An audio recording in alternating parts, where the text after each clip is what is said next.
कायदा कलम 4 व 6 अन्वये तात्काळ गुन्हा दाखल करून सदर गुन्ह्याचा तपास माननीय ठाकूर सर पोलीस निरीक्षक वाशिम शहर यांच्या मार्गदर्शनाखाली आम्ही स्वतःकडे घेतला होता। आणि आता एक मोठी बातमी समोर येते। सीएसएमटी स्थानकात रेल्वे कर्मचाऱ्यांचं आंदोलन सुरू आहे। रेल्वे कर्मचाऱ्यांच्या आंदोलनामुळे रेल्वे वाहतूक मात्र आता विस्कळीत झालेली आहे। मध्य आणि हार्बर रेल्वेची वाहतूक ठप्प झाली आहे। 5:50 लोकल सोडण्यात आलेल्या नाहीयेत। ही मोठी बातमी आपण पाहतोय। सीएसएमटी स्थानकात हे रेल्वे कर्मचाऱ्यांचं आंदोलन सुरू आहे, त्यामुळे रेल्वे वाहतुकीवर याचा गंभीर परिणाम झालाय। मध्य आणि हार्बर रेल्वेची वाहतूक ठप्प झालेली आहे। 5:50 लोकल सोडण्यात आलेल्या नाहीत, त्यामुळे प्रवाशांचा मोठा खोळंबा झालाय। या संदर्भात आपण अधिक अपडेट घेऊयात आपल्या लोकशाहीच्या प्रतिनिधी भाग्यश्री प्रधान आचार्य यांच्याकडून। भाग्यश्री, नेमकं काय प्रकरण आहे? सीएसएमटी स्थानकात रेल्वे कर्मचाऱ्यांचं आंदोलन सुरू आहे, कशासाठी हे आंदोलन केलं जात आहे भाग्यश्री?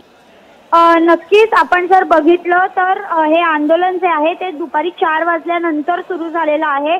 सगळे जे इंजिनियर्स आहेत, जे रेल्वेचे कर्मचारी आहेत, ते तिथे आंदोलनाला बसलेले आहेत आणि त्याचं जे मुख्य कारण कृपा आहे ते असं कळतंय की जे मुंब्रामध्ये अपघात झाला होता, या अपघात प्रकरणी 2 इंजिनियर सदोष आढळले होते आणि त्यांच्यावर गुन्हा देखील दाखल करण्यात आलेला होता। हा गुन्हा जो आहे तो पाठी घ्यावा अशा पद्धतीचं मागणी जी आहे ती कर्मचारी करताना पाहायला मिळतात। 4 वाजल्यापासून ते तिथे ठिय्या आंदोलन घालून बसलेले आहेत आणि जवळपास 40 मिनिटांपासून ट्रेन सोडण्यात आलेल्या नाहीयेत। संपूर्ण ट्रेन ज्या आहेत, लोकल ट्रेन ठप्प झालेल्या पाहायला मिळतात। कृपा आणखीन काही अवेटेड माहिती आहे, जी माहिती अजून येणं अपेक्षित आहे। मात्र आत्ताची प्राथमिक माहिती आली हाती ती हीच आहे की मुंब्रा येथे झालेल्या अपघातात 2 इंजिनियरवर गुन्हा दाखल झाल्यामुळे या लोकांनी गुन्हा मागे घेण्यासाठी हे आंदोलन केलेलं आहे। आणि या संदर्भात जनसंपर्क अधिकारी स्वप्नील नीला यांच्याशी देखील आपण बातचीत केलेली आहे। त्यांनी देखील सांगितलं जवळपास 40 मिनिटं होऊन गेलेली आहेत।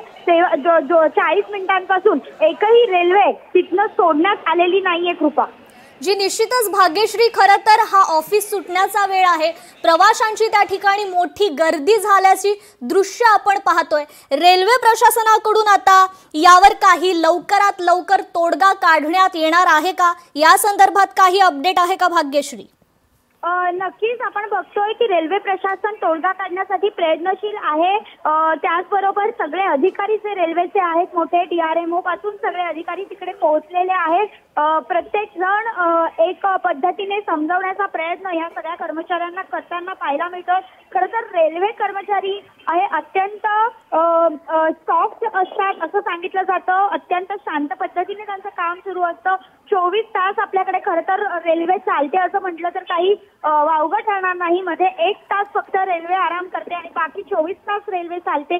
त्याच्यामुळे या रेल्वे कर्मचाऱ्यांचं जे पेशन्स आहेत त्यांचं कौतुक देखील जगभर केलं जातं। मात्र आता असं आपण बघतोय की हे रेल्वे कर्मचारी जे आहेत ते आता एकंदरीत संतापलेले पाहायला मिळतात। त्या आणि याचा सगळ्याचा परिणाम आता संध्याकाळी जो नोकरवर्ग रिटर्न घरी येणार आहे, परतणार आहे, त्यांच्यावर झालेला पाहायला मिळतो। कृपा जी, निश्चितच भाग्यश्री, खरं तर रेल्वे कर्मचाऱ्यांची आता पुढील भूमिका काय असणार आहे आंदोलनाबाबतीत? कृपा, रेल्वे कर्मचाऱ्यांची जी पुढील भूमिका आहे ती अशीच आहे की जोपर्यंत गुन्हा मागे घेतला जात नाहीये तोपर्यंत आम्ही हे आंदोलन जे आहे ते छेडणार आहोत अशा पद्धतीचं रेल्वे कर्मचारी सांगतात। त्यामुळे आता हे आंदोलन नेमकं किती वेळ चिघळणार आहे, कसं शांत करणार आहे रेल्वे प्रशासन, त्याला काय उत्तर देणार आहे आणि खरंच गुन्हा मागे घेणार का? आणि जर गुन्हा मागे घेतला तर मुंब्रामध्ये जो ऍक्सिडेंट झाला, ज्यामध्ये अनेक लोकांचा मृत्यू झाला, ज्या नातेवाईकांनी आपले घरातले महत्वाची लोक गमावलेत, त्यांचं काय? असे दोन्ही बाजूने प्रश्न उपस्थित होत आहेत। जर रेल्वे कर्मचारी इंजिनियर सदोष आढळले तर त्यांच्यावर गुन्हा दाखल होणं अपेक्षित आहे आणि हे यासाठी जर आंदोलन करत असतील तर हे अत्यंत गंभीर आहे असं म्हटलं तर काही वावगं ठरणार नाही। कारण जर चूक झाली तर गुन्हा दाखल करणं ही जबाबदारी जी आहे ती रेल्वे प्रशासनाची आहे। खरं तर जी ऍक्सिडेंट झाला त्याच्या आधी या इंजिनियर्सनी त्याची पडताळणी करणं अपेक्षित होतं आणि हा जो ऍक्सिडेंट झाला तो थांबवता येऊ शकला असता, मात्र तो थांबवला गेला नाही। अनेक जण यामध्ये मृत्युमुखी झाले. त्यांचे नातेवाईक आजही अश्रू ढाळतात. त्यांच्या घरातले महत्त्वाची लोक गेले आहेत त्याच्यात. त्यामुळे मग नेमकं जबाबदार कोण असा प्रश्न देखील दुसऱ्या बाजूने विचारण्यात येतो. कृपा जी, निश्चितच भाग्यश्री, खरं तर आणखी एक सवाल असा महत्त्वाचा उपस्थित या ठिकाणी होतोय की रेल्वे कर्मचाऱ्यांकडून या आंदोलनाची पूर्वकल्पना देण्यात आली होती प्रशासनाला?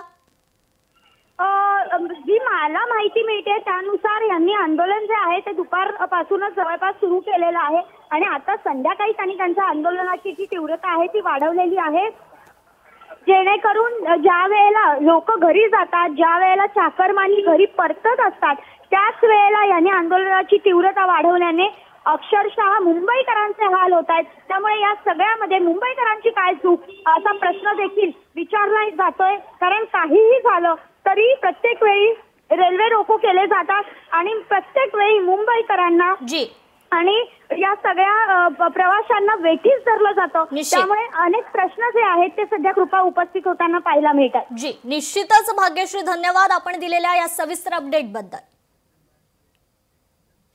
यावर घेतोय एक छोटासा ब्रेक, लगेचच परत येऊ.